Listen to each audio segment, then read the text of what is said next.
Halo semuanya, hari ini kita akan belajar terkait dengan bagaimana penulisan bab 2 terkait dengan tinjauan dari kajian pustaka ya atau tinjauan teori. Nah, di mana kalau misalkan kajian pustaka ini di bab 2 ini ada terdapat 4 hal yang nanti kita akan bahas satu persatu.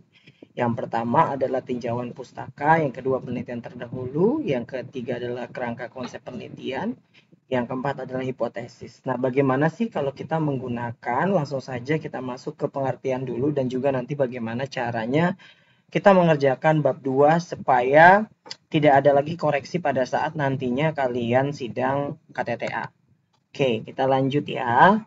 Dimana kalau kita tanya tentang masalah landasan teori atau yang disebut dengan tinjauan pustaka itu sama saja. Langkah kedua setelah kalian merumuskan masalah kemarin ya, adalah mencari teori-teori. Apa sih yang dimaksud dengan teori? Teori ini berarti adalah suatu pernyataan yang dapat mendukung dari penelitian kalian nantinya. Serta konsep-konsep juga dan generalisasi hasil-hasil penelitian yang dapat dijadikan landasan teoritis untuk melaksanakan penelitian. Karena kenapa? Segala sesuatu penelitian tersebut harus didasarkan berdasarkan teori dan juga fakta dan juga nantinya terkait dengan pendukung yang harus dilakukan oleh si peneliti. Jadi ini adalah kita mengumpulkan bukti-bukti atau kita merumuskan mencari literatur-literatur terkait dengan konsep, teori, dan juga hasil dari penelitian yang akan mendukung dari penelitian kita. Nah, seperti yang kita ketahui, nantinya akan ada perbedaan penelitian kualitatif dengan penelitian kuantitatif ya. Dimana kalau penelitian kualitatif nanti kita nggak akan ada bagaimana merumuskan hipotesis, tapi kita bagaimana nantinya mengerjakan terkait dengan apa sih yang menjadi pendukung dari penelitian kita. Karena kenapa? Kalau kualitatif berarti kan intinya memang belum ada terkait dengan subjek penelitian ini terteliti di penelitian terdahulunya gitu ya. Tapi tetap ada dalam hal ini adalah supaya mendukung hasil dari penelitian kita. Oke. Apa sih dari kajian pustaka tersebut? Berisi apa saja sih? Nah ini, isinya adalah seluruh teori dan pendapat para ahli yang relevan dengan variabel yang diteliti. Ini kalau penelitian kuantitatif. Kalau penelitian kualitatif sama saja, tapi bukan variabel dikatakan ya, objek yang akan kita teliti. Nah, kalau ditanya tentang seluruh teori dan pendapat, ini terbagi menjadi beberapa hal ya yang kalian harus pahami. Ini saya coret-coret terlebih dahulu supaya nanti kalian paham juga terkait hal demikian. Ya, oke, kita buka dulu di Word-nya ya. Dimana kalau kita pahami, untuk teori, ini terdiri dari yang pertama ada grand theory, yang kedua adalah middle theory, yang ketiga adalah yang disebut dengan konsepnya. Nah, untuk grand theory ini adalah teori utama dalam mendukung dari hasil penelitian kita atau objek dari penelitian kita. Yang dimaksud dengan grand theory itu adalah teori-teori pendahulunya, teori-teori yang melakukan teori-teori yang ada untuk dalam hal ini adalah sebagai landasan kita kenapa adanya konsep yang sekarang, karena konsep itu berdasarkan dari teori. Ya, jadi konsep yang kita implementasikan dari sekarang itu ada di grand theory. Nanti saya akan jabarkan, jangan langsung masuk ke variabel atau jangan langsung masuk ke dalam konsep. Ya, kita harus masuk dulu yang disebut dengan grand theory-nya nanti. Oke, kita lanjut lagi ya ke dalam pengertiannya. Ya tadi ya, dikatakan suatu teori merupakan suatu set teori yang dipilih oleh peneliti. Kata-kata dipilih berarti adalah tidak seluruh teori masuk ke dalam penelitian. Hanya beberapa teori yang hanya berhubungan untuk nantinya sebagai landasan agar penelitian kita itu dapat diterima oleh masyarakat, dengan kata lain diterima oleh stakeholder. Dari penelitian kita itu betul-betul dapat dipertanggungjawabkan, intinya seperti itu. Nah, karena ada teori pendukung. Nah, kalau kalian di D3 ini kan kalian hanya memastikan bahwasanya teori ini mendukung penelitian saja ya, tanpa harus melakukan cover attack atau disebut dengan kenapa nggak mendukung dan lain-lain ya. Karena basis D3 ini hanya salah satunya adalah mendeskriptifkan suatu objek penelitian. Nah ya, di mana teori ini dipilih oleh peneliti sebagai tuntunan untuk mengerjakan penelitian yang lebih lanjut dan juga termasuk untuk menulis dari satu hipotesis. Adanya landasan teori merupakan ciri bahwa penelitian tersebut bukan cara ilmiah untuk mendapatkan data. Jadi kalau bukan nggak ada teorikal, berarti kita di sini hanya berdasarkan intuisi. Nah itu nggak boleh. Karena kita cara ilmiah itu adalah namanya juga ilmiah atau research. Research itu berarti kan adalah bagaimana kita meneliti kembali dari hasil penelitian yang sudah ada untuk membuktikan bahwasannya penelitian tersebut apakah masih relevan atau tidak. Intinya salah satunya seperti itu. Nah, tujuannya adalah menjadi dasar bagi pengembangan hipotesa, menggambarkan keyakinan peneliti tentang fenomena. Nah, dikatakan fenomena adalah berarti gelagat yang timbul pada saat ini. Fakta-fakta yang timbul saat ini itu namanya adalah fenomena yang saling terkait satu sama lain. Nah, menjelaskan mengapa penelitian percaya bahwa variabel saling terkait ini secara teoritis. Nah, untuk mencari metode yang sesuai dengan penelitian yang dilakukan, nah ini dilakukan dengan membaca sumber-sumber daftar pustaka. Nanti saya akan bagi bagaimana cara tip and tricks, bagaimana nanti kita membuat meneliti, bagaimana kita mendapatkan teori-teori yang ada dalam jurnal maupun yang ada dalam buku. Nah, yang terus bagaimana caranya mengutamakan deskripsi dan kajian teori yang relevan, mengembangkan kelemahan dan keunggulan teori, membahas secara sistematis hasil penelitian terdahulu yang relevan. Makanya tadi ada terkait dengan penelitian terdahulu yang akan kita teliti. Nah, landasan teori diperoleh dari kajian pustaka dengan cara memilih-milih ya. Bukan intinya adalah dengan cara memilih-milih yang sesuai dengan penelitian kita. Bukan sekedar kutip-mengkutip. Nah, ini nggak boleh.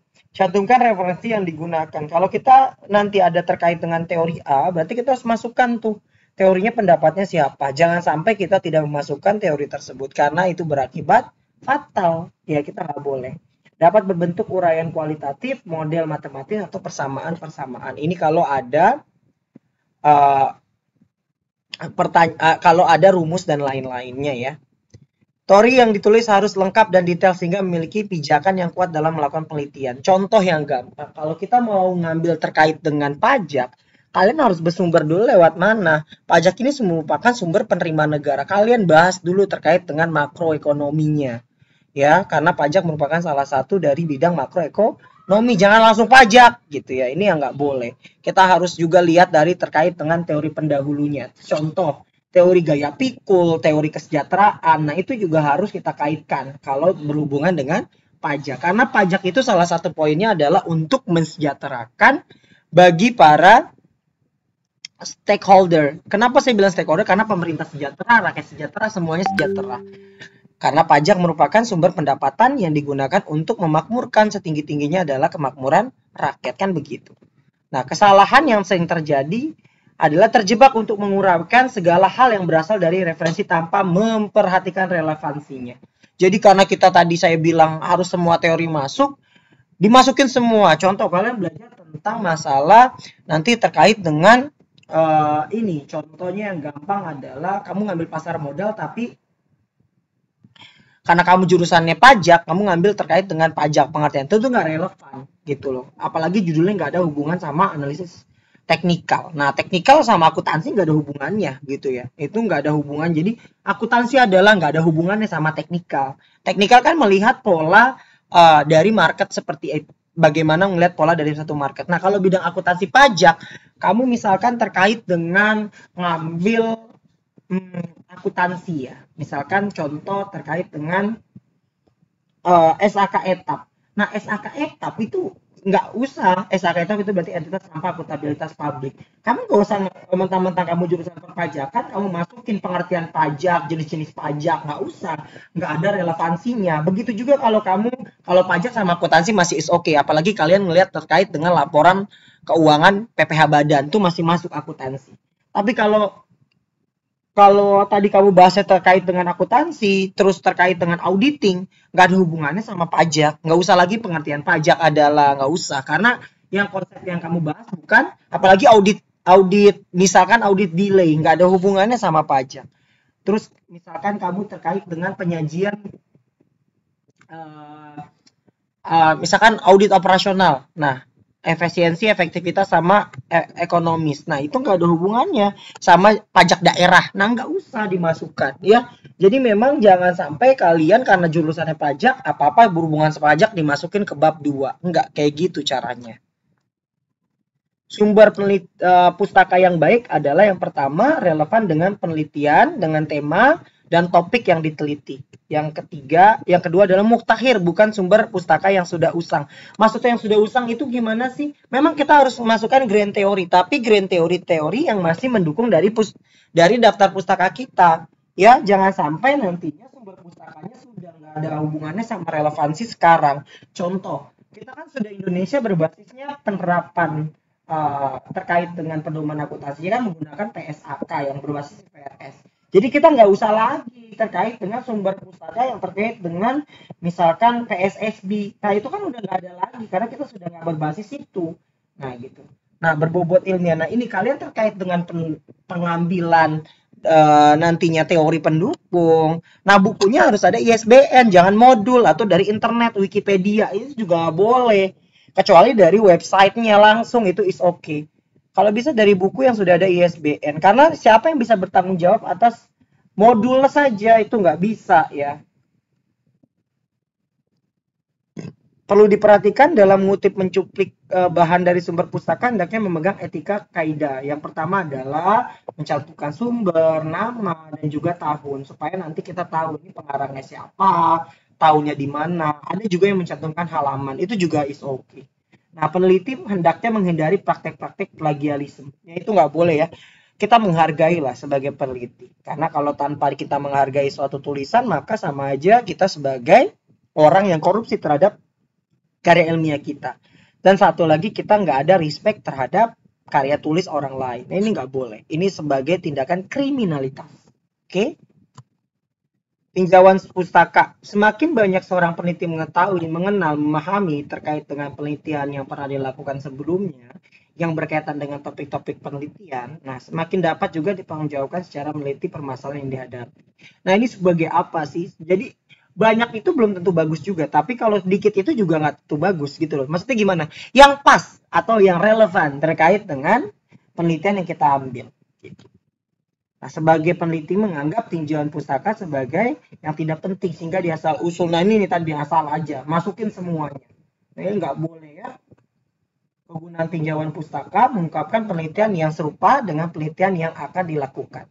Membantu memberikan gambaran tentang metode dan teknik yang akan dipakai penelitian yang mempunyai permasalahan serupa atau mirip penelitian yang lain. Karena tadi saya bilang penelitian kualitatif dengan penelitian kuantitatif itu terkait dengan bab 2-nya itu beda ya. Hipotesis itu tidak terbentuk dalam penelitian kualitatif, sedangkan kalau kuantitatif kita harus menghubungkan terkait dengan penentuan hipotesis. Nah, mengungkapkan sumber-sumber data, judul pustaka yang berkaitan yang mungkin belum diketahui sebelumnya. Nah, ini contoh-contohnya. Oke, kita lanjut bagaimana cara implementasi terkait dengan daftar pustaka ini ya. Gajian pustaka. Terkait dengan tinjauan pustaka yang pertama, misalkan kita contohkan kita mau ngambil terkait dengan apa dulu nih. Misalkan judulnya terkait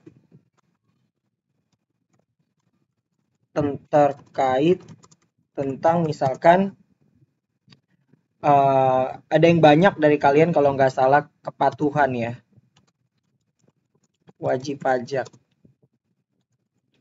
Nah ini terkait dengan grand teorinya kita harus tahu dulu grand teori pajak. Nah grand teori pajak apa saja tadi yang saya sudah bilang, ada teori gaya pikul. Nih kalian harus cari dulu misalkan grand teori pajak yang pas ya. Nah tadi saya bilang salah satunya ya.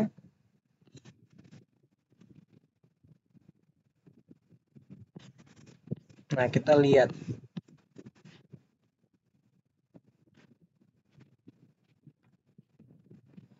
Ini nggak bisa, kita lihat di landasan pustaka grand teorinya. Nah ini bisa juga nih, yang pertama terkait dengan teori keagenan. Yang dikatakan teori keagenan berarti adalah adanya hubungan prinsipal dengan agen dalam satu perusahaan, di mana kita tahu ya ada suatu hubungan antara agen itu berarti adalah suatu kontrak di bawah satu atau melibatkan orang lain ya. Jadi antara prinsipal adalah pemilik, agen itu adalah manajemennya. Jadi salah satunya pajak itu juga bisa berhubungan dengan hal demikian. Karena kenapa? Terkait dengan ya bagi pemungutan pajak. Nah, ini bilang nih, teori keagenan hubungan antara dua pelaku ekonomi yang saling bertentangan, yaitu prinsipal dan agen. Prinsipal adalah ekonomi yang bayar pajak untuk melakukan pekerjaan, sedangkan agen pelaku itu melakukan pekerjaan demi mendapatkan upah. Nah, nih, ini bisa menjadi grand teori kalian terkait dengan pajak. Tapi selain itu juga bisa lagi terkait dengan teori yang lain. Coba kita lihat tadi satu ya, kita bisa masuk ke situ. Atau ini kita bisa masuk juga grand teori Stewart teori. Nah, ini kita bisa nih kepatuhan. Nah, nih grand teorinya kita bisa menggunakan nih Stewart shipping theory. Nah, ini Stewart shipping theory apa sih tadi? Nih kita baca nih di sini. Emang harus baca. Nih menggambarkan situasi di mana manajemen tidak termotivasi oleh tujuan itu, tapi melakukan sasaran utama mereka kepentingan organisasi. Nah, salah satunya pajak kan ya. Kalau misalkan tujuan organisasi kita, pasti perusahaan ini inginnya adalah laba tinggi. Tapi bagaimana memanage labanya? Nah, jangan gitu. Nah, ini kalian tinggal baca. Jadi kalau terkait dengan kepatuhan ini bisa dijadikan ya relevan menjelaskan bagaimana pemerintah memberikan pelayanan kepada wajib pajak, sanksi menerapkan tujuan untuk mengatur. Nah, ini bisa ya. Jadi terkait dengan kontribusi, kalau ini kontribusi efektivitas pendapatan asli daerah. Nah, ini juga bisa kita akui sebagai grand teori terkait dengan kesadaran pajak juga boleh. Gitu ya. Nah, nih, satu lagi. Selain tadi teori agen, ini juga bisa masuk. Jadi, grand teori jangan hanya satu. Bisa beberapa. Jadi, tadi agen. Bisa. Terus, sewa teori. Terus, apa lagi kita lihat lagi? Terkait dengan teori kepatuhan pajak ya.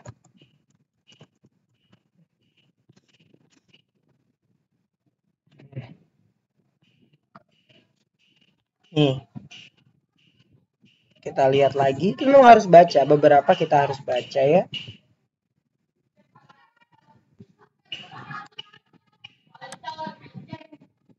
Nah, ini kita baca lagi. Nih, sorry internetnya ada agak. Nah, ini juga bisa nih. Adapun grand teorinya adalah teknologi adaptive model. Ini terkait dengan kalau mau ngambil tentang e-billing yang lain-lain tuh. Nah, ini bisa nih. Kepatuhan wajib pajak masing-masing dalam perintah e-registration, filing, e-billing. Tadi kan saya bilang kan, kalau terkait dengan e-registrasi, e-billing, terkait dengan pajak online, ini bisa menggunakan grand teori terkait dengan technological accept model. Nah, ini ya, kepatuhan yang terkait dengan pajak online tuh boleh.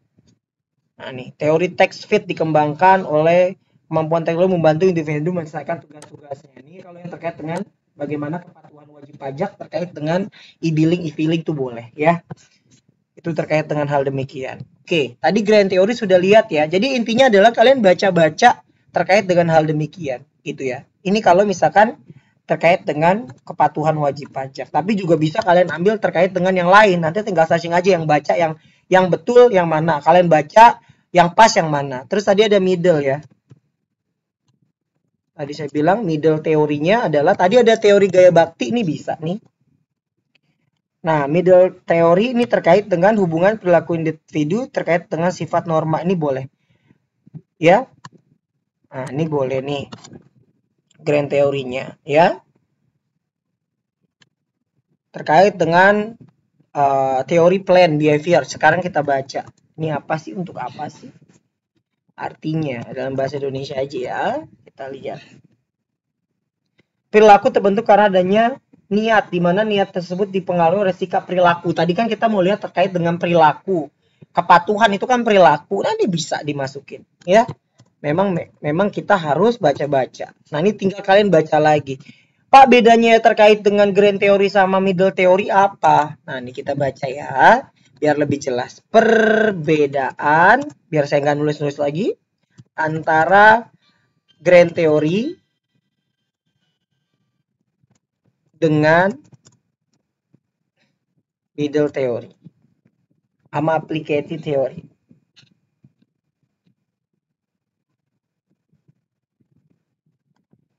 Nih, ya, yang pertama, grand teori dan middle teori atau kata-katanya tersebut adalah yang sering banyak digunakan ya, tadi saya udah bilang ya.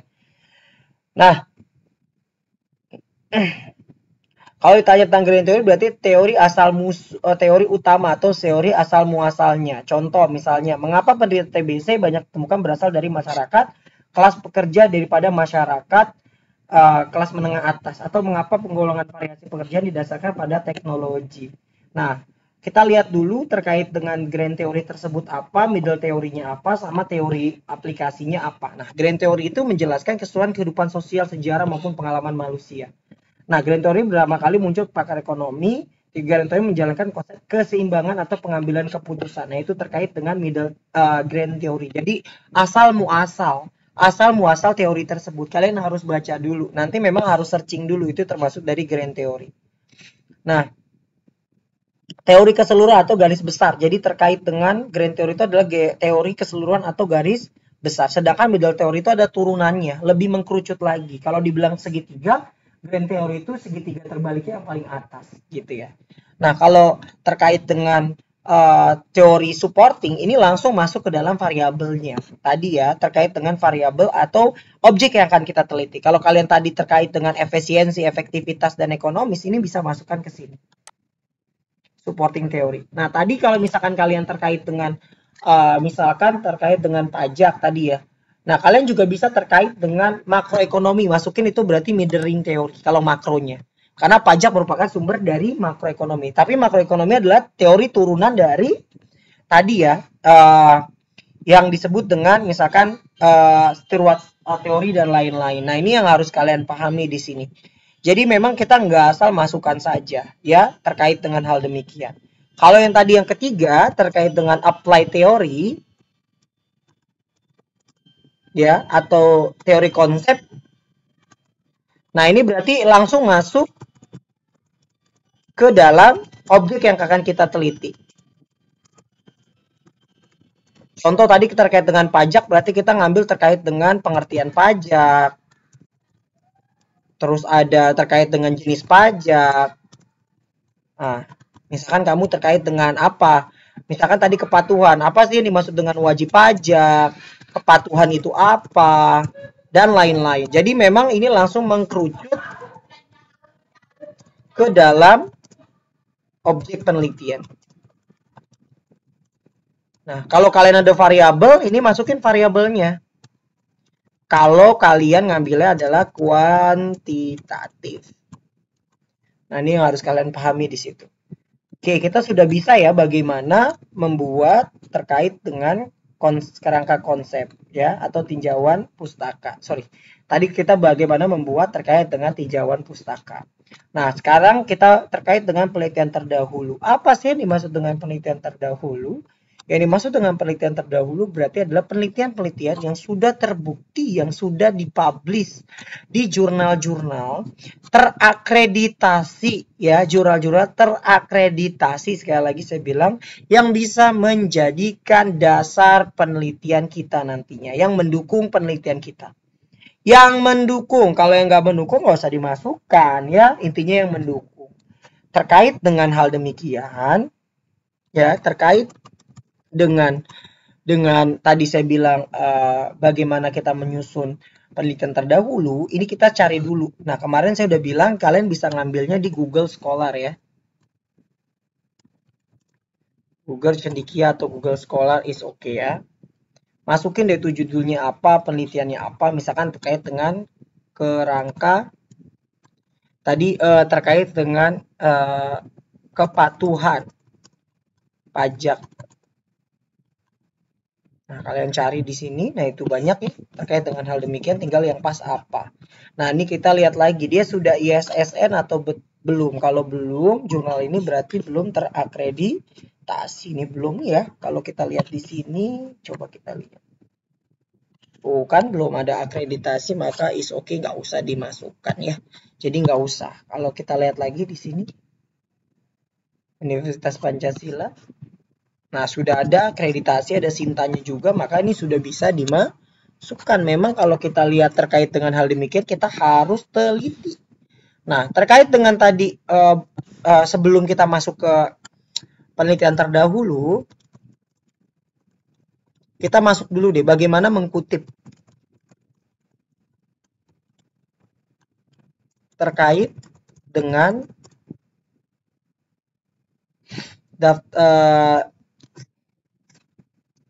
ya, tinjauan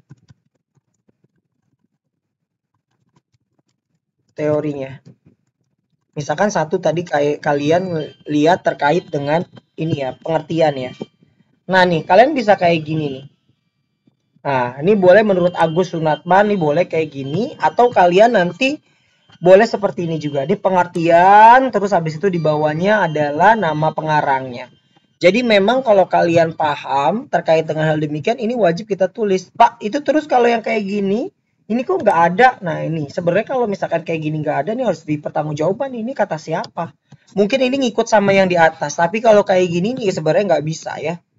Ya, karena self assessment memberikan keluasan bagi wajib pajak. Ini boleh kalau pendapat kayak gini. Tapi kalau misalkan dia teorinya self assessment, dia harus masukin dulu teorinya kata siapa. Nah, ini kayak gini. Menurut Arianti 2012 bla bla bla bla. Jadi memang kita harus masukkan. Kita bisa masukkan ke dalam insert terus habis preference kita masukkan insert citizen. Nah, itu kita masukkan lewat saya gitu. Misalkan bla bla bla bla. Ntar. Aduh, sorry. Misalkan tadi kita masukin terkait dengan contoh deh, misalkan pajak adalah nih misalkan dari sini ya. Kita tulis nih misalkan contoh, ini contoh. Sekali lagi contoh. Contoh bagaimana menulis. Jangan ngelihat di sini, ini kan web ya. Kalau bisa ada buku silakan kalian lihat di buku. Oke, lihat di buku. Sekali lagi saya bilang. Nih saya misalkan saya copy, saya masukkan ke sini. Ingat ini sebenarnya nggak boleh ya, tapi biar oke di sini udah langsung muncul ya. Ini saya hapus dulu, ini langsung otomatis dia ya. Negeri, nah nih. Kita juga bisa memanfaatkan fitur yang disebut dengan MyBit Citizen. Nah, ini kita lihat di sini Muhammad Idris, nih kita copy, kita masukin ke sini.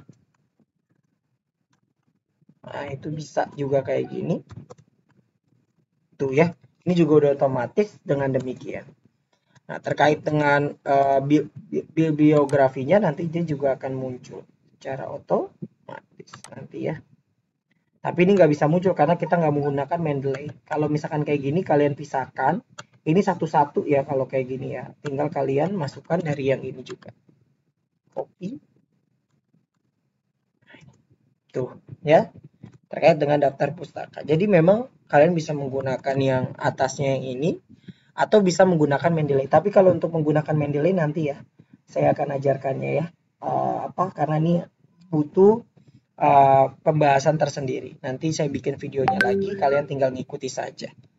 Oke, terkait dengan bagaimana cara mengutip, ini kita sudah paham ya. Jadi terkait dengan hal demikian kalian bisa menggunakan aplikasi kalau masih bingung. Jadi nama terus tahun ya.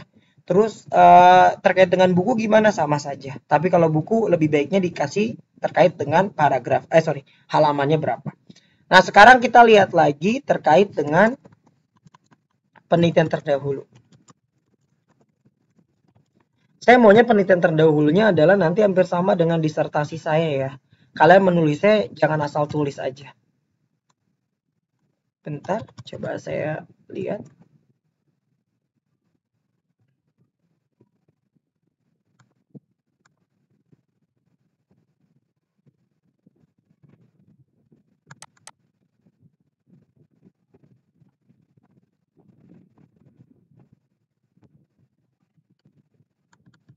Kita lihat ya. Nah, ini terkait dengan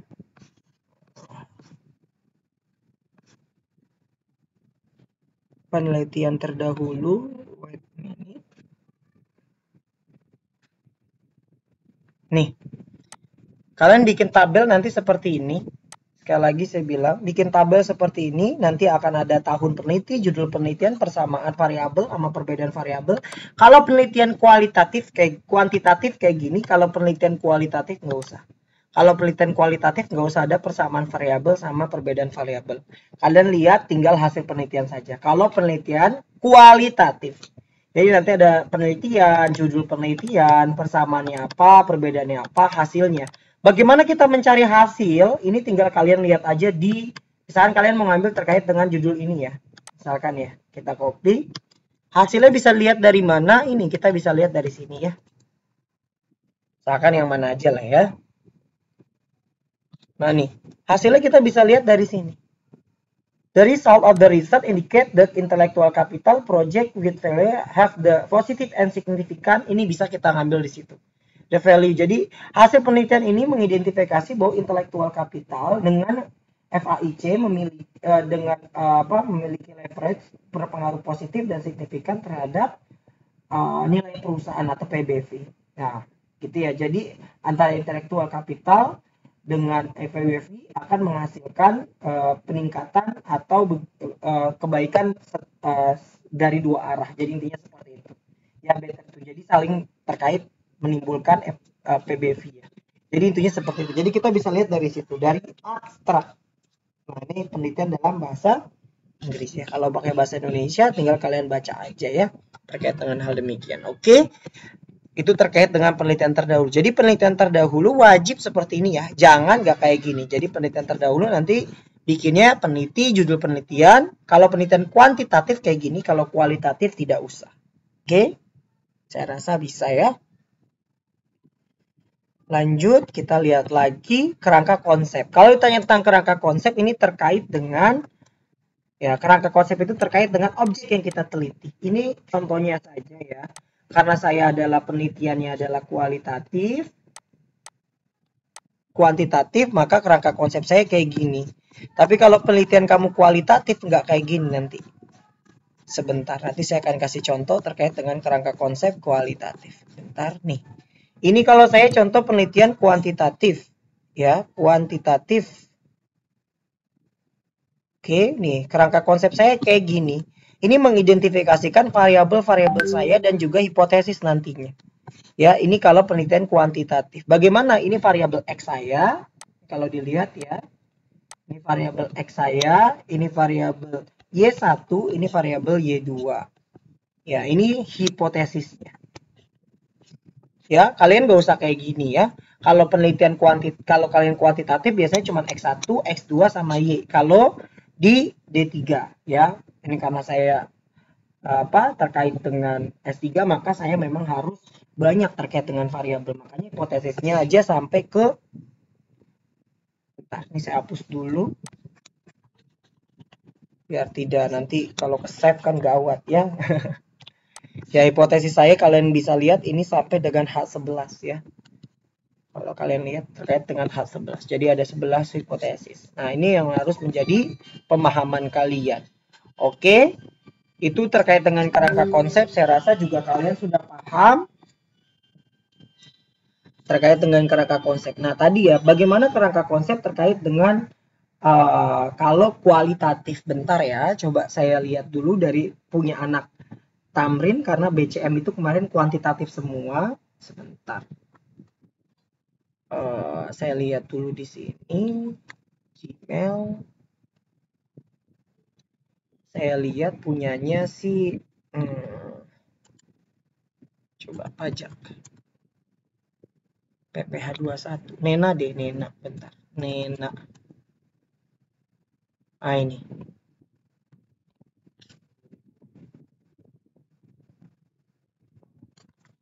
nih kalau kalian lihat di sini, bentar ya, saya langsung lihat. Ini dia kan terkait dengan PPH pasal 23 ya, berarti kualitatif ya penelitiannya ya. Enggak, saya coba cari di sini Nena. Nah, ini ada.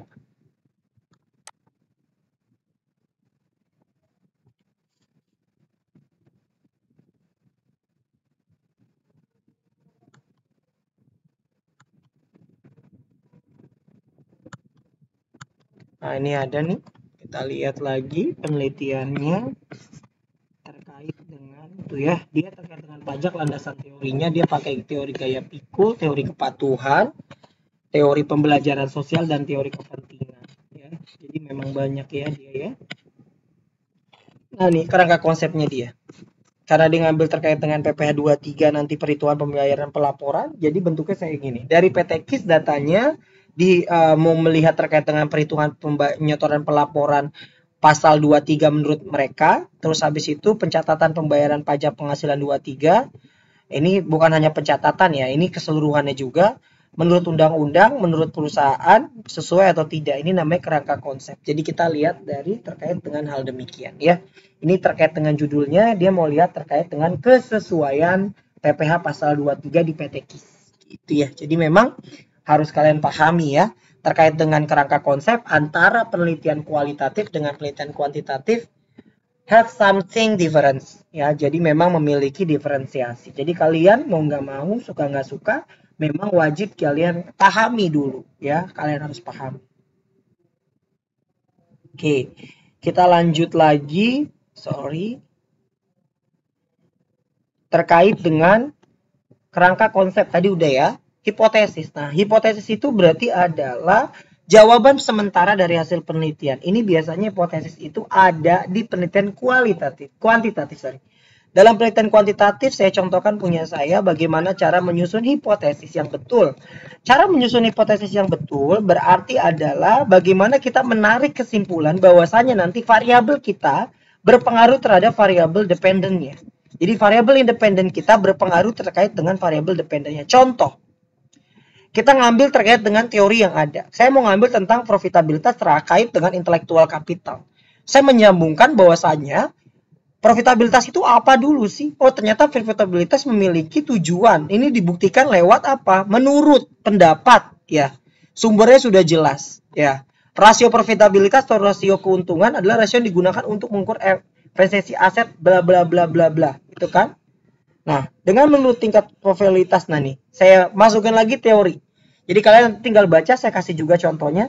Perusahaan dapat meningkatkan profitabilitas tinggi, memiliki motivasi untuk memberikan sinyal positif. Nah, ini juga berkaitan dengan teori sinyal. Nah, kalau dia semakin tinggi profitabilitasnya, karena saya maunya nanti ada pengaruh, maka nantinya kinerja perusahaan menggambarkan juga semakin tinggi. Nah, hal inilah dapat meningkatkan nama baik perusahaan. Hasil penelitian sesuai dengan penelitian bahwasanya profitabilitas berpengaruh terhadap intellectual disclosure atau pengungkapan intelektual. Nah, di mana tadinya salah satu nilai dari intellectual capital itu adalah adanya penambahan nilai dari capital employee. Tadi ya saya bilang ya. Variabel menyatakan bahwa variabel intellectual capital seperti value added capital employee berpengaruh positif terhadap ROE. Nah, itu intinya. Jadi semakin tinggi profit, maka semakin banyak juga intelektual yang dimiliki atau apa yang disebut dengan modal intelektualnya juga semakin naik. Karena kita tahu modal intelektual tersebut didukung dengan adanya penambahan nilai perusahaan. Nilai perusahaan yang seperti apa? Tadi employee-nya naik, kalau kinerjanya semakin naik menggambarkan bahwasanya employee-nya juga semakin tinggi. Kualitas SDM juga semakin tinggi. Nah, ini caranya. Berarti tak kait dengan hipotesis. Hipotesis dalam penyusunan hipotesis, yang pertama kalian jelaskan dulu konsep dari variabelnya. Yang kedua, cari penelitian yang mendukung. Kalau kamu maunya pengaruh positif, maka carilah yang pengaruh positif. Kalau maunya negatif, maka carilah yang negatif. Kalau saya dalam disertasi saya kan saya cuma nanya berpengaruh, maka saya cari dua-duanya.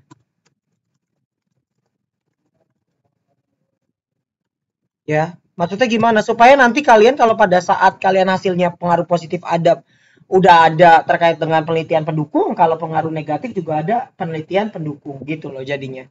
Nah, setelah itu yang ketiga baru kalian gabungkan dengan variabel Y-nya. Jadi kalian sangkut pautkan, keterikatannya kemana? Sangkut pautkan keterikatannya kemana? Kemana tuh keterikatannya? Gitu ya. Jadi pengaruhnya gimana terkait dengan tadi intellectual capital. Saya bilang kan, ketika profitnya naik, maka kinerja naik. Ketika kinerja naik, maka menggambarkan salah satu nilai pokok intellectual capital adalah penambahan nilai dari kapital employee atau karyawan. Berarti karyawan itu berarti seperti apa? Sejahteranya naik, nantinya karyawan itu menganggap bahwasanya kinerja karyawan itu juga naik. Selain itu juga ada terkait dengan beban operasional juga semakin berkurang karena profitnya naik kan gitu ya. Labanya semakin naik. Nah, itu tadi terkait dengan intellectual capital. Jadi ketika adanya profit maka akan menyebabkan modal intelektual semakin tinggi karena banyak pengeluaran-pengeluaran yang dapat berkaitan dengan intelektual. Itu contoh ya, sangkut pautnya. Kalau kalian terkait dengan pajak, berarti misalkan pengaruh pajak misalkan pengaruh pemahaman terkait dengan